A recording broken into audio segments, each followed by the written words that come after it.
saya sebagai editor in chief dari jurnal ingin memberikan kata pengantar tentang diskusi hari ini merupakan bagian dari rangkaian forum ilmiah yang akan berlangsung selama 4 pekan ya. Kami tiga narasumber sudah memfikskan kita jadwalkan hari Jumat. Semoga nanti partisipan tetap setia untuk mengikuti diskusi ini 3 minggu ke depan. Jadi diskusi ini sebagai ikhtiar jurnal untuk membuka ruang dialog akademik yang kritis, inklusif, dan responsif terhadap perkembangan kajian keagamaan dan isu-isu sosial kontemporer. Jadi dengan Kanonia Discussion Series, kami berharap jurnal tidak hanya hadir sebagai ruang publikasi ilmiah semata, tapi kemudian juga hadir sebagai ruang eh, perjumpaan gagasan, tempat bertemunya tradisi keilmuan klasik dengan tantangan zaman yang terus bergerak secara dinamis. Eh, Sambil menunggu Prof. Ahmad Khalil Thohir yang nantinya akan membuka diskusi series hari ini. Kami juga ingin menyampaikan apresiasi setinggi-tingginya kepada para narasumber yang telah berkenan meluangkan waktunya dan berbagi pemikiran, serta kepada seluruh peserta yang telah berpartisipasi dalam forum ini. Harapannya semoga diskusi hari ini bisa memperkaya perspektif kita bersama dan menjadi kontribusi bermakna bagi pengembangan studi teks keagamaan dan sosial di Indonesia. Untuk hari ini, sesi diskusi akan mengambil tema tentang, maaf nih ya, transformasi tafsir agama di era digital, integrasi teknologi digital dan kecerdasan artifisial dalam keagamaan yang hari ini menghadirkan Prof. Abdul Mufid. Kemudian juga ada Pak Khalid Ma'arif, Prof. Abdul Mufid dari IAI Khazinatul Ulum Blora ya, dan Pak Khalid ini dari Universitas Darul Ulum Jombang. Untuk minggu depan, pekan depan, tema-tema yang akan dihadirkan itu sudah kami bagikan di grup peserta tanggal 30 Januari ke depan. Kita akan mendiskusikan tentang wacana lingkungan dari Turos ke tantangan global, dialektika, studi Islam klasik dan kontemporer dalam wacana ekoteologi bersama Prof. Dr. Hamim dan juga Bapak Ibnu Hajar Ansori, Bapak Dr. Ibnu Hajar Ansori. Kemudian untuk minggu pertama bulan Februari kita mendiskusikan tentang agama yang saling menguatkan, membaca Islam dalam perspektif mubadalah dengan menghadirkan Prof. Fakihuddin Abdul Qadir dan juga saya sendiri selaku narasumber kedua. Kemudian di minggu terakhir kita coba membahas tentang stoikisme dan filsafat Islam, etika ketahanan diri dalam tradisi pemikiran Islam klasik dan kontemporer. Kita berusaha menghadirkan Prof. Muafiq Muafiqillah dan juga Bapak Saiful Mujab. eh itu nanti rangkaian Kanonia Discussion Series yang akan dilangsungkan pada minggu-minggu selanjutnya. Sebelumnya saya mungkin mau menyapa dulu Prof. Mufid. Ya, Sehat Prof. Hari ini luang Prof ya? ya, insya Allah luang. Didum-dum, Mbak. Waktunya didum-dum. Ya, di tengah beliau setelah ini akan mengikuti apa tadi? Penyaluran bantuan. Penyaluran bantuan ya Prof ya. Ada Oke, musibah di Pati. Kita semua doakan semoga musibah eh, di Pati segera surut, segera membaik kondisinya. amin. Kemudian Pak Khalid, oke. Sehat, sehat Pak Khalid. Alhamdulillah, agak batuk-batuk dikit nanti. Mohon maaf nanti jika ada terganggu teknis sedikit. Oke, terima kasih atas kesediaan waktu dan kiranya. Baik, ini masih menunggu Pak Dekan ya. Kami berusaha untuk memulai diskusi hari ini lebih awal Beliau sudah hadir ya? Sudah. Prof. Halil? Ya, Oke, jelas. Alhamdulillah. Sangat ditunggu sekali. Oke. Untuk selanjutnya saya persilahkan kepada Bapak Prof. Ahmad Khalil Thohir untuk memberikan sedikit sekelas memberikan sambutan dan juga membuka diskusi series hari ini karena beliau juga sedang perjalanan sepertinya. Kepada Prof. Ahmad Khalil Oke. Thohir, disilakan.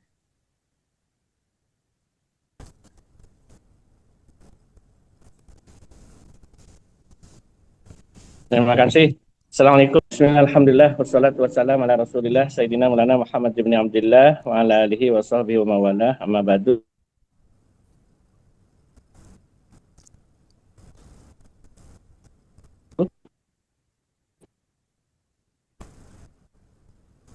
Mohon maaf suara saya di... Oh iya, Prof. Terdengar. Ya, khawatir saya ngomong di saya ingat.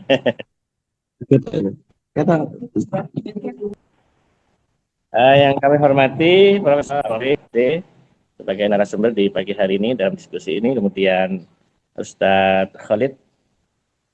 Salam takdim, Prof.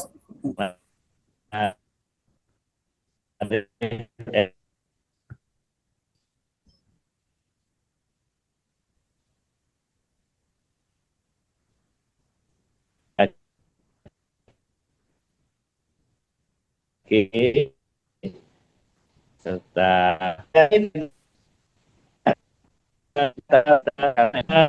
syukur kepada kita, terutama nikmat untuk tetap semangat menggali ilmu untuk banyak mengetahui hal-hal yang sangat penting dalam kehidupan kita, lebih-lebih tentang tafsir ya dalam hal ini kaitannya dengan konteks perkembangan ilmu pengetahuan dan IT.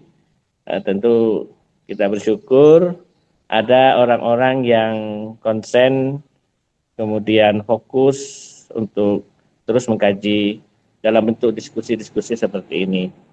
Mudah-mudahan kegiatan ini berjalan dengan baik dan lancar sesuai dengan agenda tadi yang sudah disampaikan oleh koordinatornya yang Ustadzah Khalilah Mukarramah.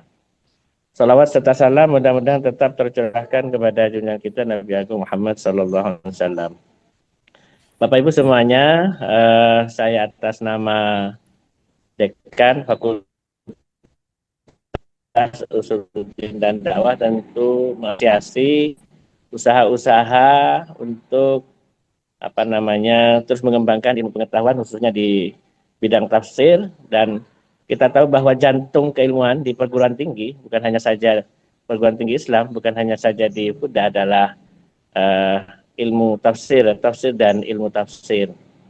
Dan di fakultas sebenarnya sudah ada terlaksana kegiatan-kegiatan diskusi, tetapi tidak fokus kepada satu bidang seperti di pagi hari ini dan agenda-agenda berikutnya, karena di FUDA kita hadir dari keseluruhan ilmu pengetahuan atau tepatnya prodi yang ada di FUDA Win Syekh Wasil, itu 10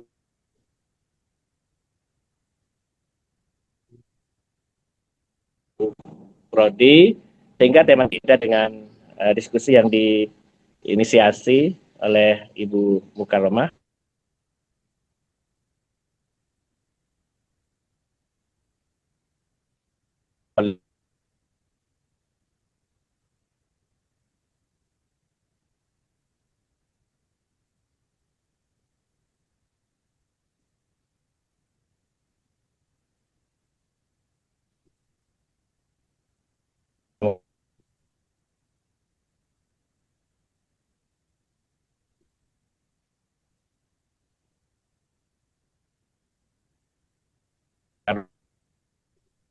Mukarramah ini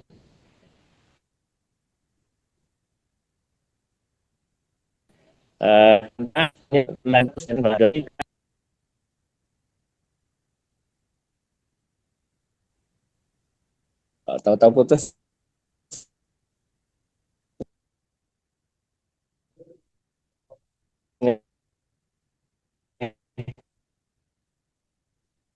Nggih.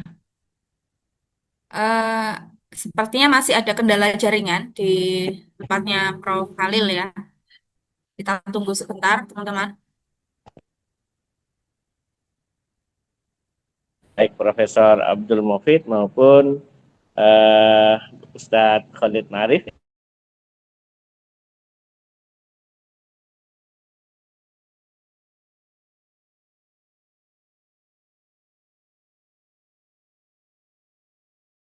Ya.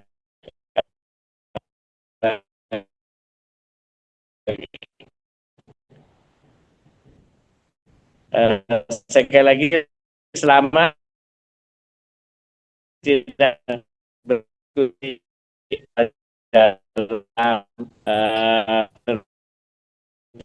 dari hasil diskusi di jurnal kasusnya sudah cukup di jurnal Kov yang sekarang lagi siap untuk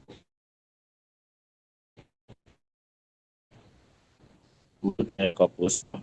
Jadi sekian terima kasih dan selamat di kurang lebih.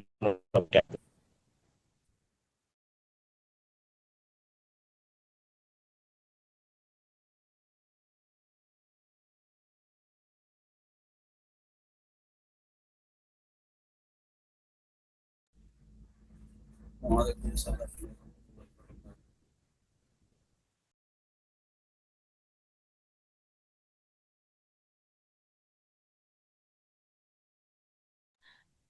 Terima kasih atas sambutan dan juga pembukaan dari Prof. Ahmad Khalil Thohir.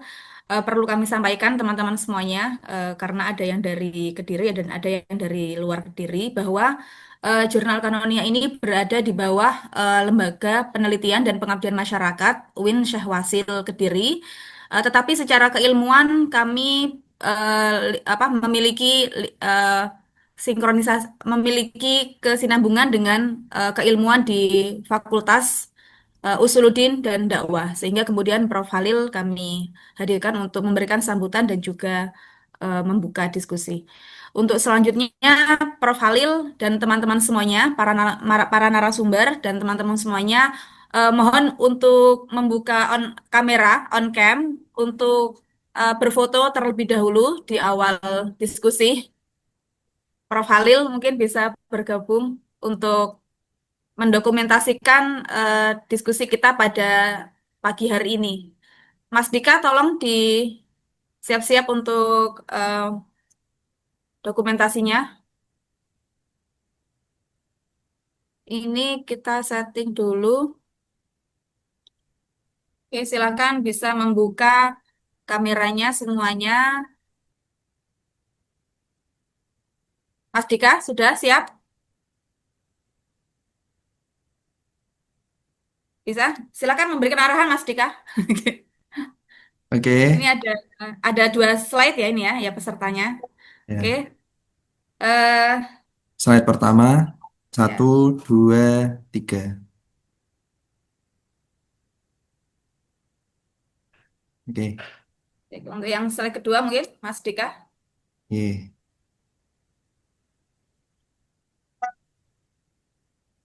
Slide kedua, 1, 2, 3.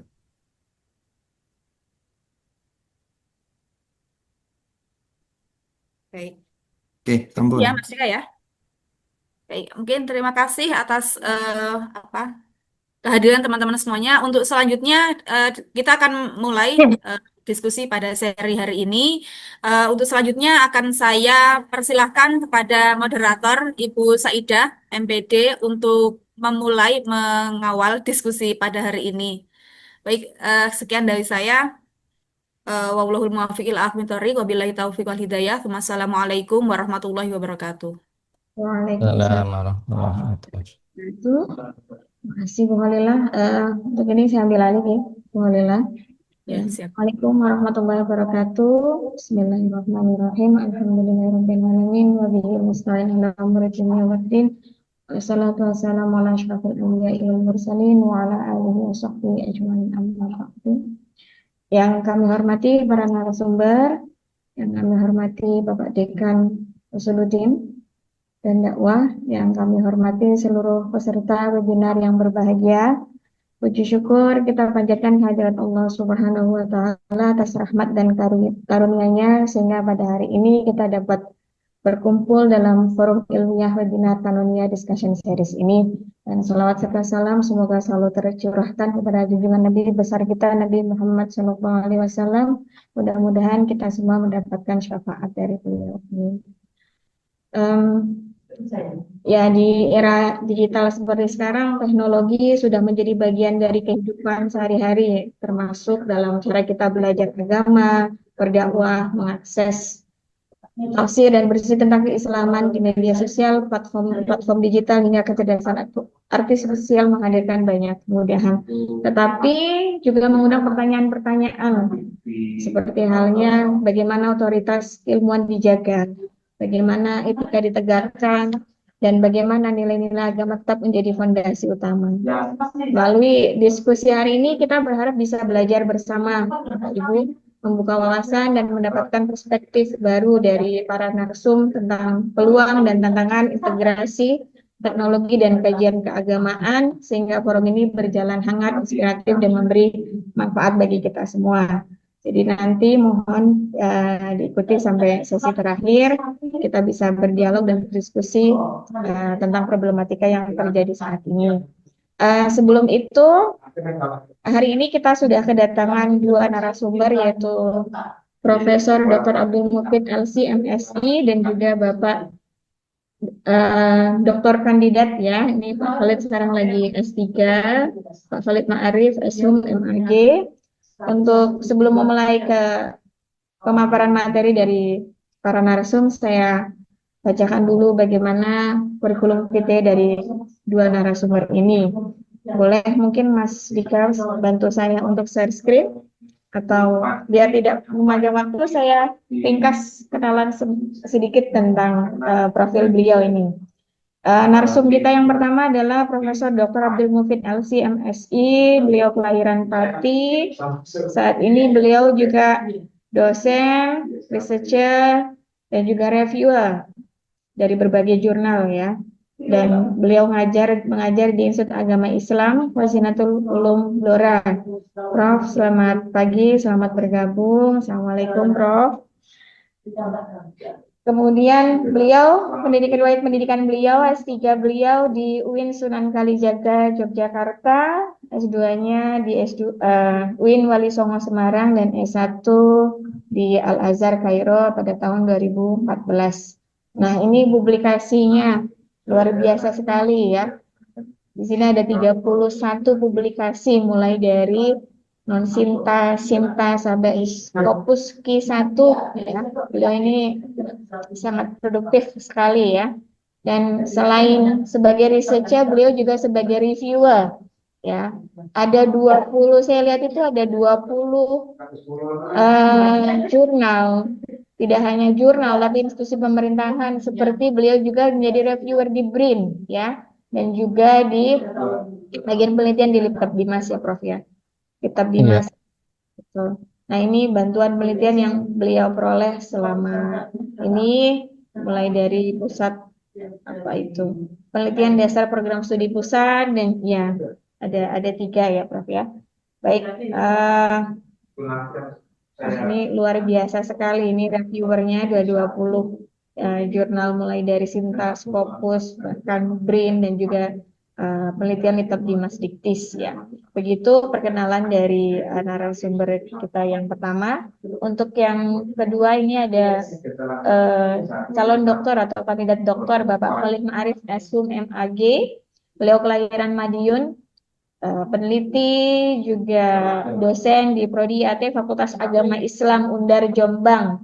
Selamat datang Pak Khalid ya. Terima kasih sudah meluangkan waktu untuk berbagi ilmu di discussion series ini.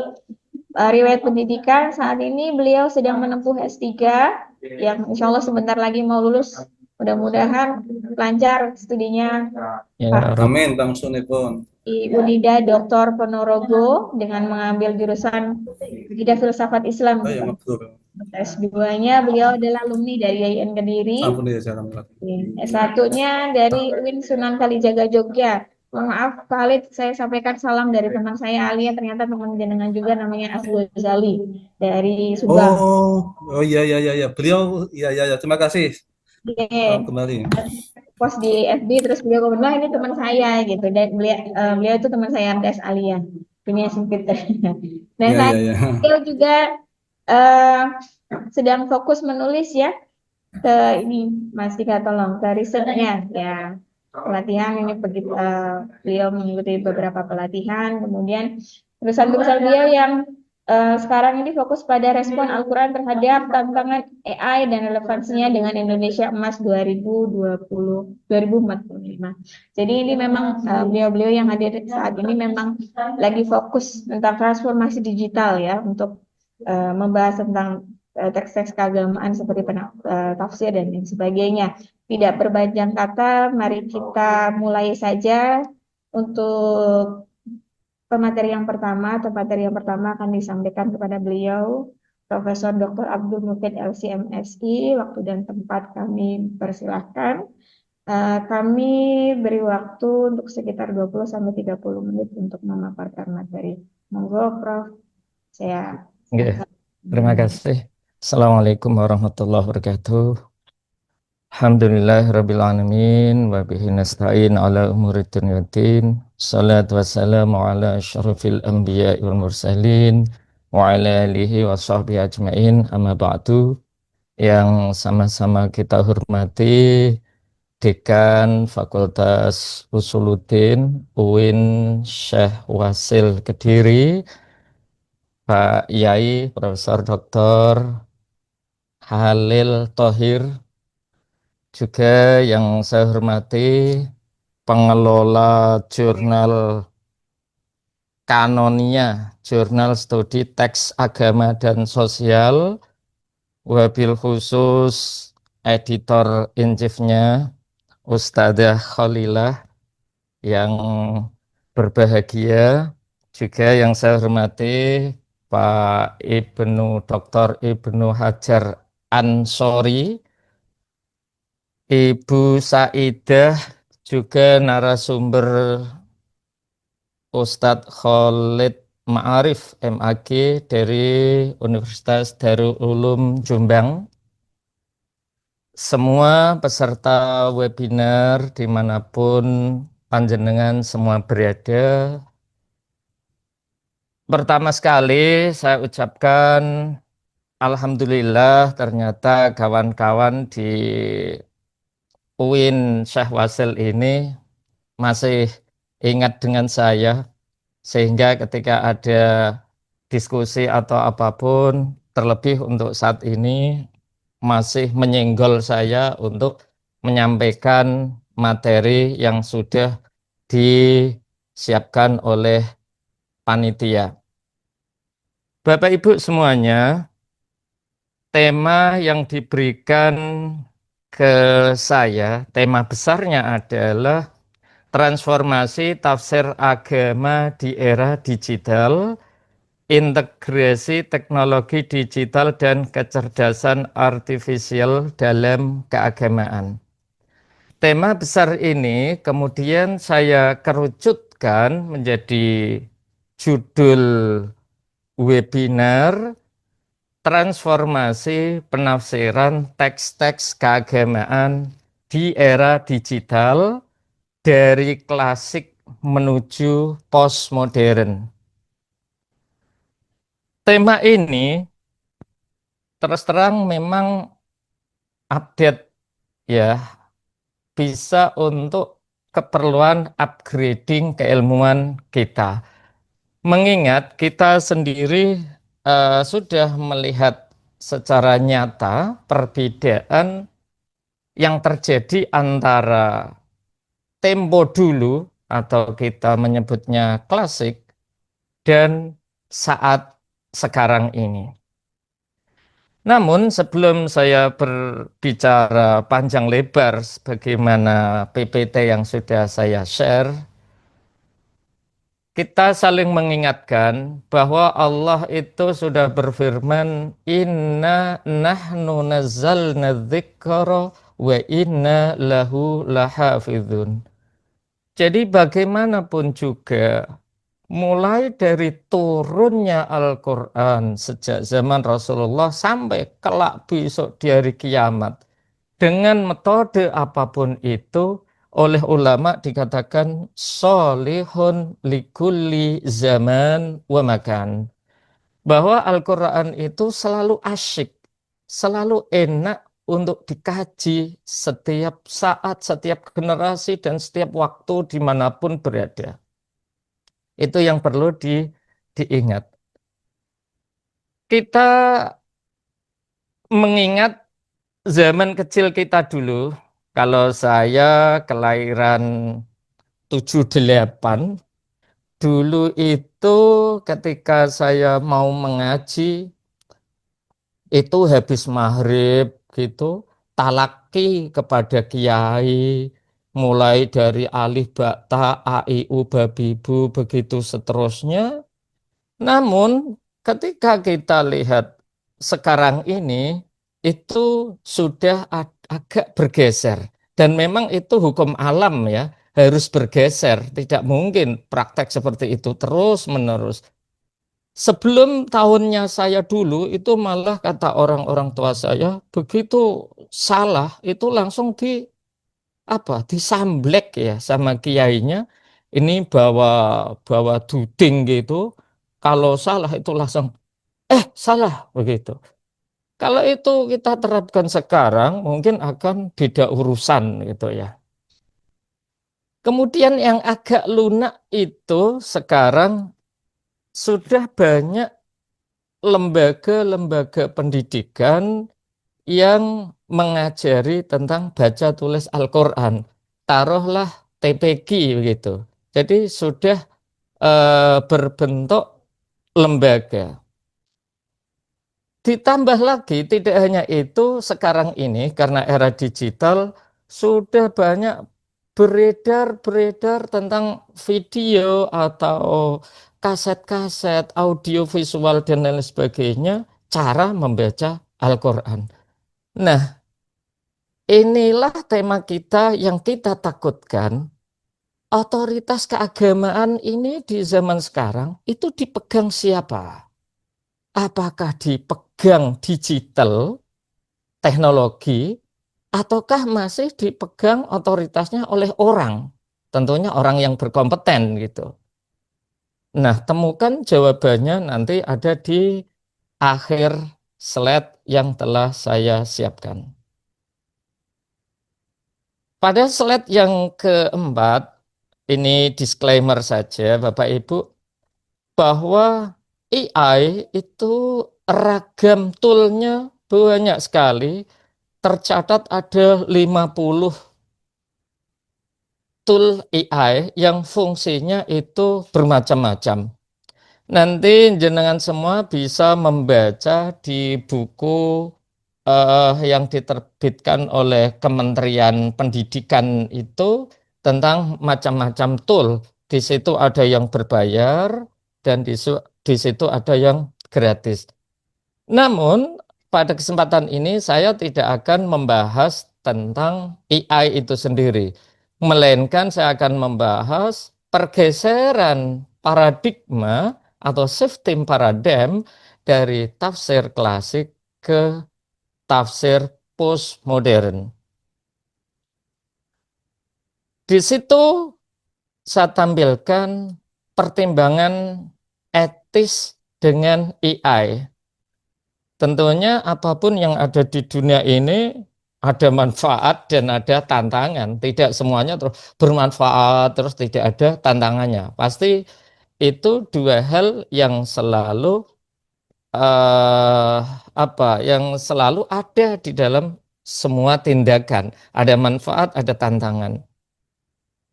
AI itu nanti bisa dibaca sendiri ya. Dapat menyederhanakan proses penerbitan, menghemat waktu dan sumber daya. Ya taruhlah bagi orang yang bermalas-malasan, AI itu bisa menjadi jawaban atas yang ingin dikerjakan. Langsung pada slide ketujuh. Kenapa tadi saya bilang judulnya transformasi penafsiran teks-teks keagamaan?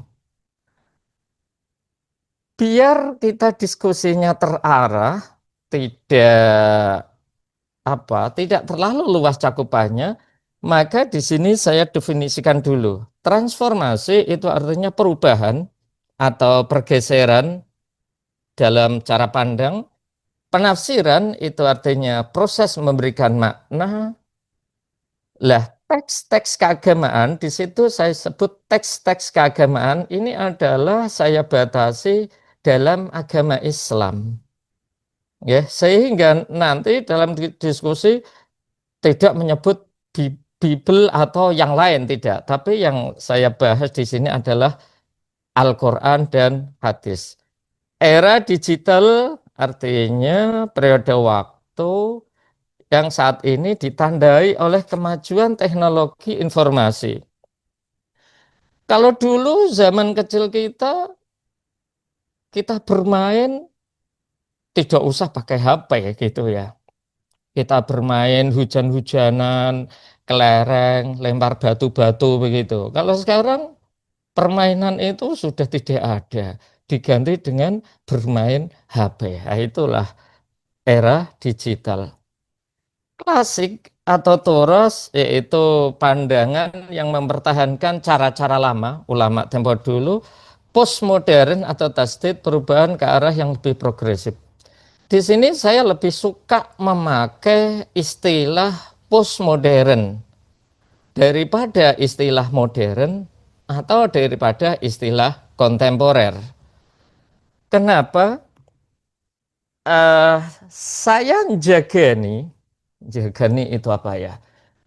Jagani manakala kelak besok anak turun kita ketika menjadi seorang yang hebat juga, biar tidak menamai juga modern gitu loh. Sehingga ada perbedaan. Modern di abad 20, 21 itu nanti istilahnya biar berbeda di abad berikutnya. Nah, makanya saya menyebutnya sekarang ini adalah postmodern. Dalam tema ini ada dua problem akademik yang akan saya carikan solusinya atau akan kita bahas bareng-bareng, kita diskusikan. Yang pertama tentang perubahan paradigma penafsiran teks keagamaan. Bagaimana teknologi digital mempengaruhi cara kita menafsirkan teks keagamaan yang dulunya sangat terikat pada tradisi lisan dan tulisan klasik. Kalau Gen Z sekarang, Gen Z, tentunya tidak bisa, saya katakan tidak bisa memikirkan bagaimana orang-orang sebelum kita, taruhlah bapak kita atau mbah kita lah dulu, di dalam mengaji atau mengkaji keagamaan. Kalau saya masih ingat bahwa dulu bapak-bapak kita itu, ini yang cara klasik ya, itu mengaji misalnya di masjid nih, habis sholat Jumatan, mengaji di masjid ada seorang kiai yang membaca kitab kuning gitu, dijelaskan maknanya, dijelaskan muradnya. Nah itu aja orang-orang tua kita meganginya betul-betul sungguh-sungguh. Jadi berpegang pada perkataan kiai itu sungguh-sungguh tempo dulu itu. Atau mungkin dalam istilah santrinya ya talaki gitu ya, talaki. Lah seiring berubahnya zaman, sekarang itu tidak usah mengaji jauh-jauh. Misalnya harus ke pondoknya Gus Bahak, misalnya ketemu langsung, ke pondoknya Gus Koyum, ketemu langsung misalnya. Sekarang itu tidak begitu karena sudah banyak beredar video-video itu tentang pengajian keagamaan. Problem akademik yang kedua tentang posisi tafsir di tengah arus digitalisasi pengetahuan. Bagaimana sih menciptakan tafsir yang bisa dipertanggungjawabkan di tengah gencarnya digitalisasi pengetahuan? Kita lihatlah, kita sendiri melihat sekarang itu kitab-kitab hadis, kitab-kitab tafsir, itu banyak sekali bisa kita searching. Sehingga para mahasiswa itu kalau memang dia bisa memanfaatkan dunia internet dengan serius, saya khawatirnya ini perpustakaan sudah tidak didatangi lagi karena cukup dengan dunia internet. Nah, inilah dua problem akademik yang nanti insya Allah akan kita kaji bareng-bareng dalam diskusi kali ini. Yang pertama, perubahan paradigma. Ternyata perubahan paradigma itu sebagaimana di awal tadi saya katakan, itu adalah sunnatullah, hukum alam gitu ya. Dan secara Islam sudah digariskan oleh Allah pada surah Al-Ma'idah ayat 48. Berbunyi, walau sya'allahu laja'alakum ummatan wahidah, walakin liyabluwakum fima atakum. Itu walau sya'allahu laja'alakum ummatan wahidatan walakin liyabluwakum fima atakum. Ayat ini menunjukkan dinamika pemahaman Al-Quran seiring konteks dan waktu. Nah, yang artinya di situ ada perubahan gitu. Likullin ja'alna minkum syir'ata wa minhaja. Bukti kedua bahwa perubahan paradigma itu memang sunnatullah dan harus ada perubahan gitu. Sebagaimana hadis yang selama ini sudah kita ketahui bersama, hadis Mu'adz bin Jabal. Di saat Rasulullah mengutus ke Yaman, gitu ya. Hadis itu di hadis Mu'adz itu mendukung pemahaman yang dinamis. Karena Rasulullah mempersilahkan kepada Mu'adz bin Jabal ketika menghadapi di Yaman itu sebuah problem yang tidak ada di Al-Quran dan hadis, dikembalikan kepada ijtihad dari Mu'adz bin Jabal. Yang pertama kita bahas bagaimana paradigma penafsiran klasik. Era klasik itu otoritas guru dan ulama menjadi sumber utama dalam memberikan penafsiran atas teks agama. Kita lihat di berbagai kitab tafsir itu merujuknya juga ke kitab-kitab tafsir sebelumnya. Jadi sehingga tidak ada yang namanya putus sanad gitu ya. Yang kedua, akses terhadap kitab-kitab suci dan tafsir klasik terbatas pada mereka yang memiliki kemampuan untuk membaca dan memahaminya. Dulu kitab-kitab tafsir itu yang dicetak itu sulit kita mendapatkan sebelum ada digitalisasi berupa PDF itu. Kalaupun punya kitabnya, itu nggak bisa membaca, nggak bisa memahami. Bagaimana bisa membaca, memahami, wong tulisannya bahasa Arab tidak ada harokatnya gitu. Yang ketiga, penafsiran teks cenderung tetap dan tidak banyak berubah mengikuti metodologi yang telah diajarkan oleh ulama terdahulu. Jadi istilahnya turun-temurun penafsirannya adalah mengikuti ulama sebelumnya.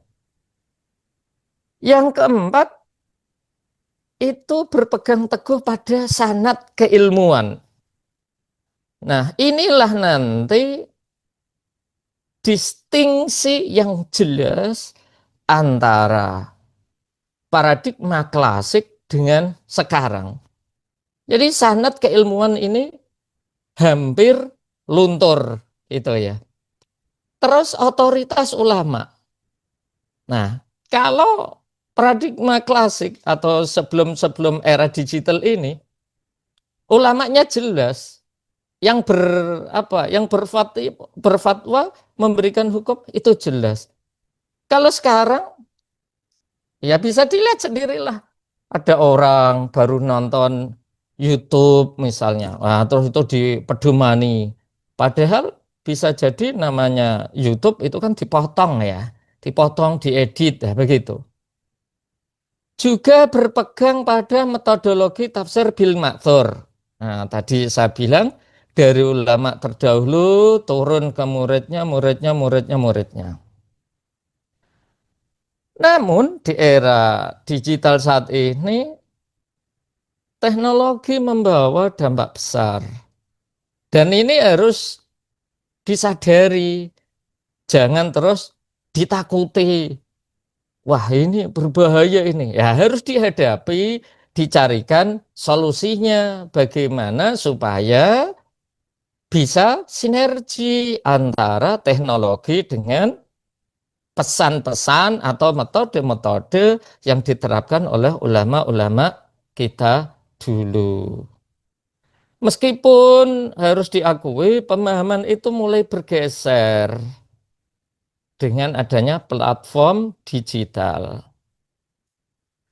Nah, sekarang perubahan apa yang dibawa oleh teknologi digital? Yang pertama, akses yang lebih luas dan cepat.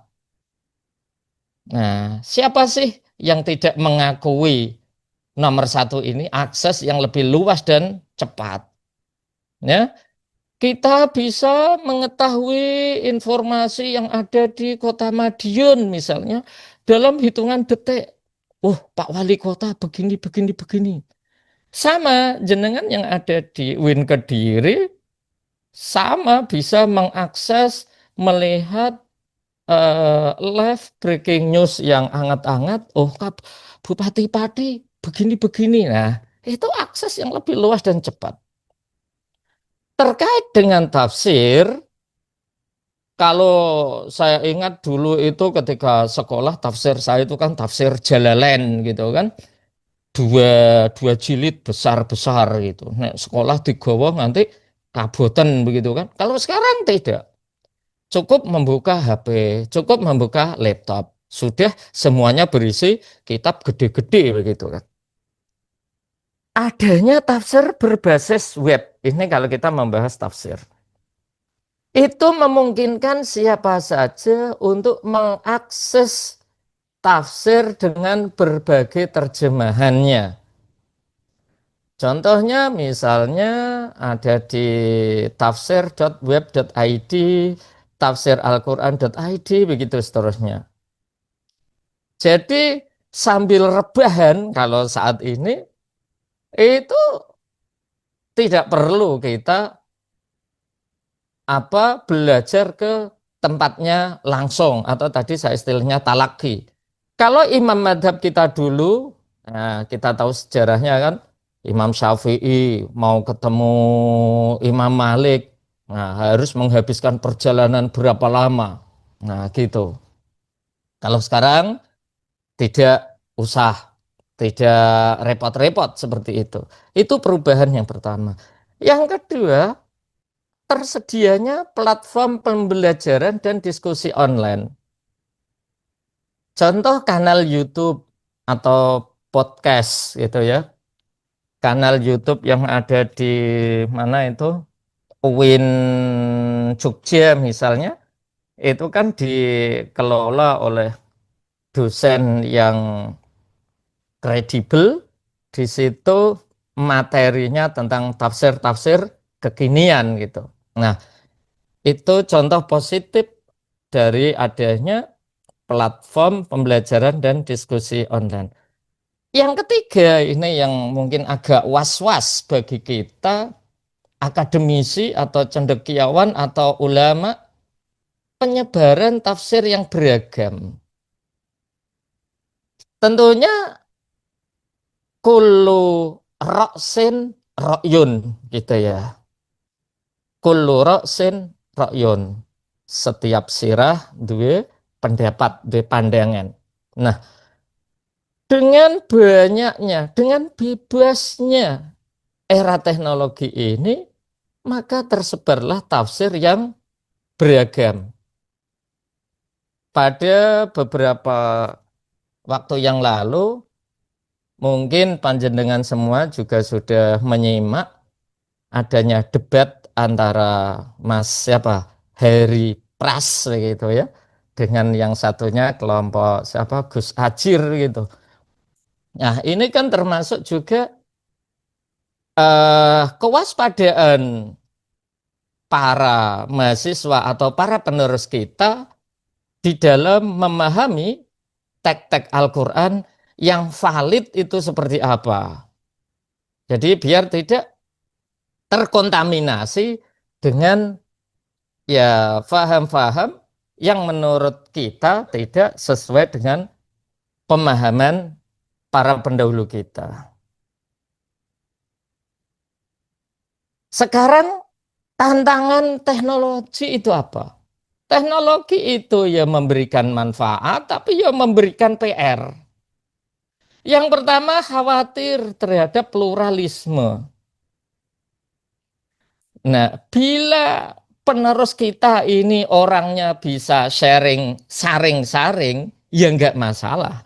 Tapi kalau itu menelannya adalah dari satu sisi, maka ini kita patut khawatir, kita patut waspada. Yang kedua tantangannya adalah kesulitan dalam memverifikasi keaslian sumber. Kita kesulitan banget itu.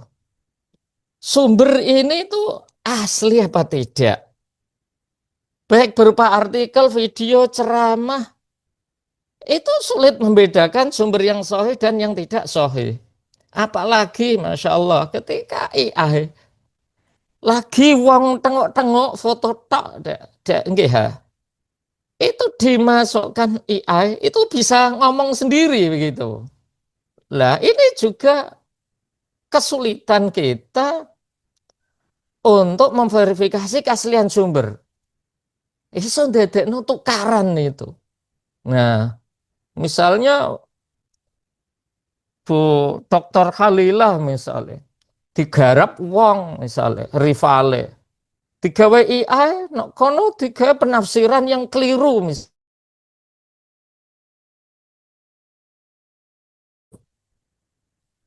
Yang ketiga kontroversi dalam interpretasi digital. Ini harus diakui. Di digital ini sering kita menemukan kontroversi. Lihat pengajian yang sana, loh ini begitu. Lihat yang sana, begitu. Nah, maka dari itu kita harus mensikapi tantangan teknologi ini. Dampak jangka panjangnya bagaimana?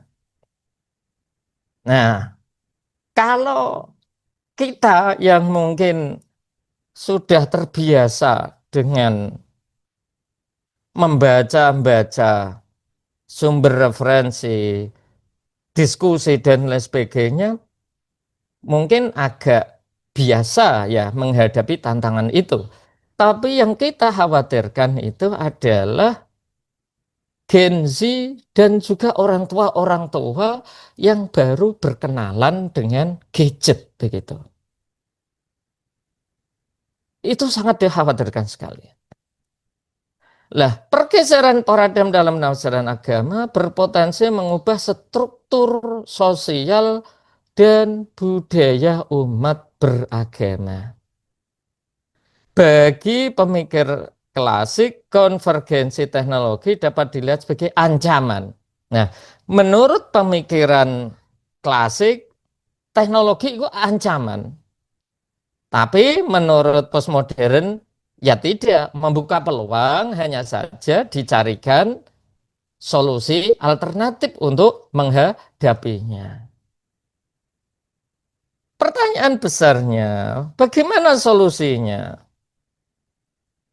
Oh iya, saya lupa lagi. Ini ada contoh real, ya, pergeseran atau perubahan paradigma dari sebelum era digital dengan sekarang. Dulu di zaman kecil saya, juga bapak-bapak kita, ketika mau awal Ramadan lah, atau awal Syawal, itu selalu nunggu dari info yang ada di pusat, gitu ya. Sehingga itu pernah terjadi wes sahur jam 3 fajar, ya kan? Udah sahur jam 3 fajar, tiba ada ralat bahwa hari itu sudah 1 Syawal. Nah, ini sebelum era digital. Kalau sekarang kan tidak, cukup melihat sidang isbat, kemudian langsung ditetapkan. Nah, itu era teknologi.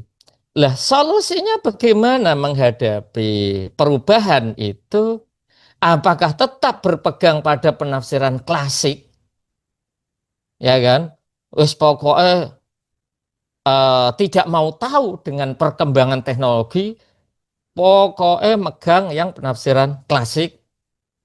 Ataukah dibalik, hanya berpegang pada kemajuan teknologi, soal penafsiran klasik, metode ulama-ulama dulu, talaki, sanad, otoritas keulamaan, abaikan, atau begitu? Nah, sisi positifnya digitalisasi membuka akses luas, tadi sudah saya katakan. Sisi negatifnya muncul kekhawatiran menurunnya kualitas otoritas keilmuan. Lantas bagaimana? Solusinya adalah mengembangkan tafsir digital berbasis prinsip-prinsip klasik. Nah, maka dari itu bagi yang sudah pandai dalam hal digital, monggo bisa dimanfaatkan secara positif untuk meng-share atau membuat konten-konten yang di situ adalah tafsir berbasis apa? Berbasis teori-teori klasik. Lah, tafsir digital yang saya maksud berbasis prinsip klasik itu menekankan 3 aspek utama. Yang pertama, validitas sumber. Jadi ketika nanti membuat tafsir digital, itu harus memperhatikan validitas sumber, otentisitas metodologi, dan etika interpretasi. Kalau saya boleh menamainya, tafsir digital berbasis prinsip klasik ini, saya menyebutnya adalah hermeneutik digital. Dan ini yang akan saya kaji secara mendalam, hanya saja kok belum ada waktu longgar gitu. Mau membahas tentang hermeneutik digital. Oke, digarisbawahi ya, tafsir digital berbasis klasik itu penekanannya 3 aspek utama. Validitas sumber, otentisitas metodologi, dan etika interpretasi. Penjelasannya bagaimana validitas sumber itu? Validitas sumber itu, setiap penafsiran digital harus merujuk pada karya tafsir otoritatif. Sehingga apa? Kita tidak terjebak ke dalam pikiran, maaf, ke dalam penafsiran yang berasal dari logika murni. Jadi harus berpijak pada tafsir terdahulu. Contoh tafsir Tobari, Qurtubi, Kasyaf. Barulah nanti dikembangkan gitu. Jadi tidak langsung pakai tafsir birro'yi, yang ro'yinya itu adalah ro'yi anak-anak muda yang tidak punya otoritas untuk mengeluarkan sebuah hukum atau pengetahuan. Yang kedua, otentisitas metodologi itu maksudnya bagaimana? Penafsir digital itu harus tetap mengacu pada metode klasik. Sebagaimana tafsir bil maksur. Lah tentunya tafsir-tafsir eh, klasik itu kan era dulu problem yang ada itu beda dengan problem sekarang. Nah itu barulah kita berijtihad. Tapi kita tidak boleh melepaskan dari metode tafsir-tafsir itu. Nah, dalam konteks digital, metode ini diintegrasikan dengan data analisis, misalnya melalui pelacakan kata kunci. Ya, intinya ini bila kita benar-benar ahli teknologi, kita bisa membuat program ya atau software tafsir yang itu tetap berpijak dari tafsir klasik dulu. Lah, etika interpretasi ini menjadi penting untuk menjaga sakralitas teks. Lawang teks Al-Quran dulu itu sangat eksklusif ya. Sekarang sudah beredar banyak hingga seolah-olah itu apa ya, tanda kutip ini harganya turun gitu ya, tanda kutip. Tapi jangan didebat ya, harga turun. Nah, kalau dulu kan Al-Quran itu benar-benar kalau kita lihat para ulama-ulama kita seperti itu hebohnya para ulama di dalam menghormati Al-Quran. Sekarang era digital ya Al-Quran dibuat seperti mainan gitu ya, menafsirkan dengan pakai gagasannya sendiri, dengan kepentingannya sendiri, tidak mau mengacu dengan asbabun nuzul dan lain sebagainya lah. Apalagi bila sudah ditunggangi dengan masalah politik misalnya. Contoh tafsir digital yang berbasis klasik bisa dicek di situ quran.com, tafsirweb.com. Lah, problem akademik kedua itu kita membahas posisi tafsir di tengah arus digitalisasi. Di situ apa bisa dibaca sendiri biar tidak kelamaan. Saya langsung meloncat ke tantangan otoritas yaitu slide nomor 29. Di depan tadi saya bilang, loh, lalu ulama-ulama kita ini bagaimana? Kan kitab-kitab kuning yang dibaca oleh kiai-kiai kita, An Abi Hurairah, saking Abu Hurairah, kan wis ora patek kanggo sekarang itu. Karena dengan adanya era digital. Nah, ini kan sebuah tantangan. Muncul pertanyaan, siapa yang memiliki otoritas? Pertanyaan kedua, apakah AI dapat mengganti peran otoritas keilmuan manusia dalam tafsir? Jawab, tidak bisa. Kenapa? Karena AI itu tergantung algoritma yang membuatnya. AI tidak memahami kontekstual atau tidak punya kapasitas untuk menangani diri. Lantas,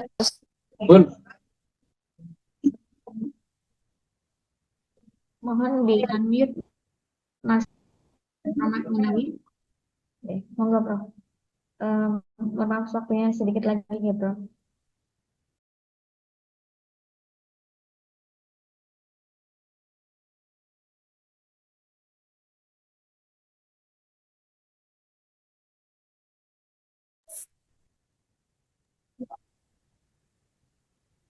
Prof Mufid, mohon maaf.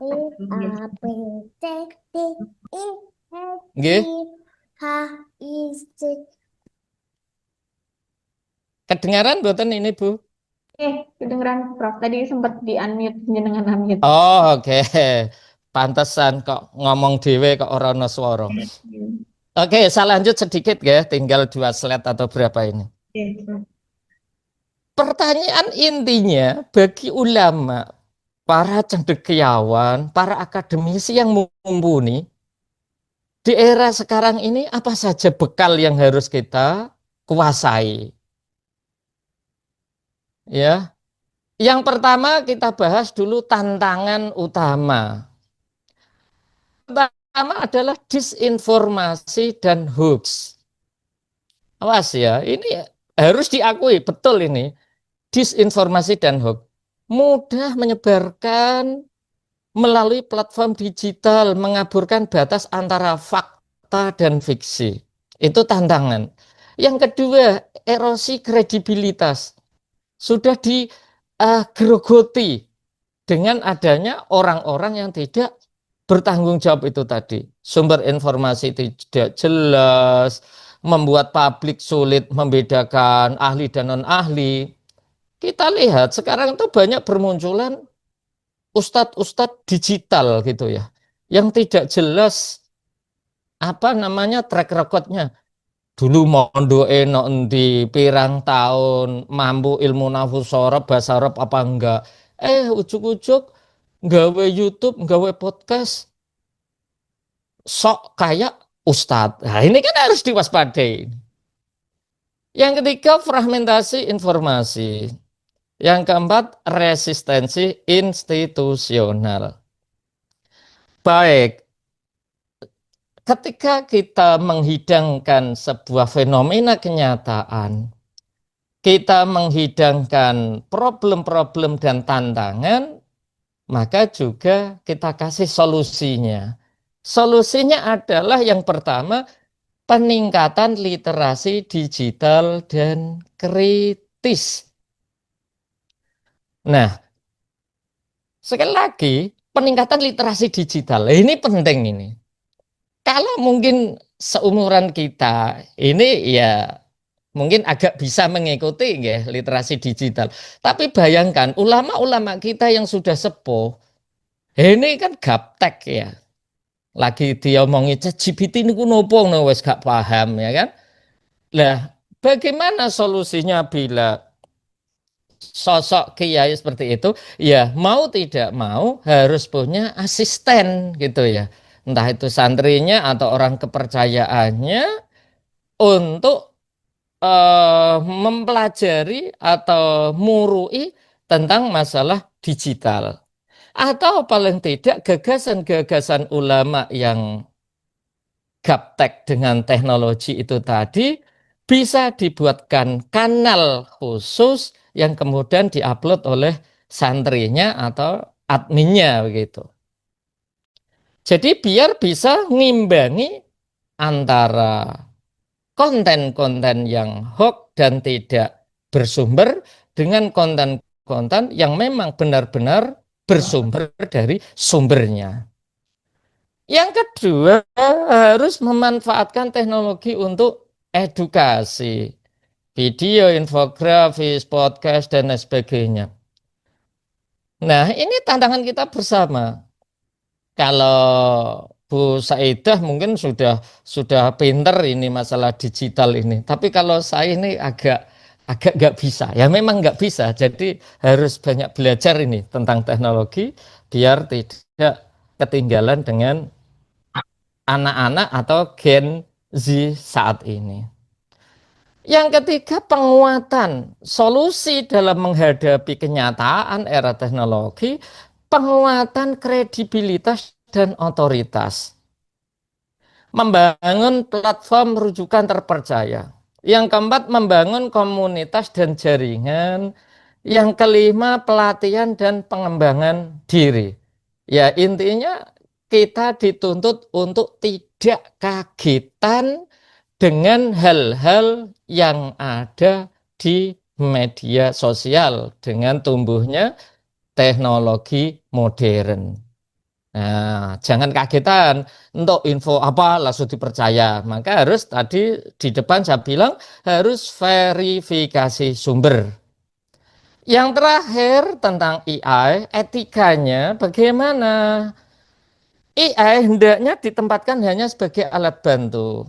Bapak Ibu, Mas-mas semuanya, hadirin hadirat yang ada di Zoom meeting, AI tidak boleh dijadikan sebagai dewa yang menguasai segala permasalahannya layaknya Lauhil Mahfudz. Tidak boleh, tapi sebagai alat bantu. Alat bantu itu apa? Ya tahu sendiri, alat bantu itu ya tidak boleh semuanya melalui itu, tapi pengembangannya ada di nalar kita dengan berpijak pada keilmuan-keilmuan yang valid gitu. Setiap hasil yang diperoleh dari AI harus diverifikasi ulang, baik dari sisi akademik maupun kesesuaiannya dengan nilai syariah. Bapak Ibu yang sering berkecimpung di dunia AI, apapun platformnya atau apapun toolnya, dapat kita garis bawahi Bapak Ibu bahwa AI itu yo ono benere nolong dari sisi kerjaan, tapi juga tidak sedikit iki nglamune begitu. Jadi AI itu juga nglamun, ngoyoworo gitu cara Jawane. Nah, lamunan-lamunan hasil AI itu tadi saya tuliskan di situ harus diverifikasi ulang. Kita tidak boleh langsung mentah-mentahan percaya dari situ. Maka dari itu yang ketiga perlu sikap hati-hati terhadap privasi dengan tidak memasukkan data pribadi. Awas, data pribadi AI ini adalah mendunia. Tidak AI punya jenengan sendiri. Nanti jenengan misalnya memasukkan KTP atau apapun itu, awas-awas. Disadap, dipermainkan nanti repot. Itu ya. Yang keempat, transparansi dan tanggung jawab. Harus transparan, harus tanggung jawab. Maka dari itu, kalau saya lihat di perjurnalan internasional bereputasi atau Scopus, itu ada jurnal yang sudah menerapkan detektor AI. Ya, jadi begitu jenengan submit, jurnal itu ada yang sudah punya detektor. Nanti ketahuan, oh ini 80% ini AI. Tolong dibuat sekiranya turun prosentasenya. Dan AI ini tidak bisa dideteksi lewat Turnitin. Itu setahu saya, tidak tahu kalau bisa ya. Setahu saya AI tidak bisa dideteksi lewat Turnitin, tapi ada detektor khusus. Maka dari itu mungkin sebagai bahan kewaspadaan bersama etika penggunaan AI begitu, nanti lembaga-lembaga pendidikan baik negeri maupun swasta itu sebaiknya juga menyediakan detektor AI biar nanti para mahasiswa kita itu mengerjakannya betul-betul dikerjakan begitu. Nah, repot kan skripsi 5 hari selesai. Nah ini kacau kan karena dikerjakan oleh AI begitu. Bapak Ibu semuanya itu referensi yang mungkin bisa dibaca bareng-bareng. Slide yang terakhir adalah selamat berdiskusi. Demikian yang bisa saya sampaikan. Nanti insya Allah bisa kita lanjut di sesi diskusi. Terima kasih. Assalamualaikum warahmatullahi wabarakatuh.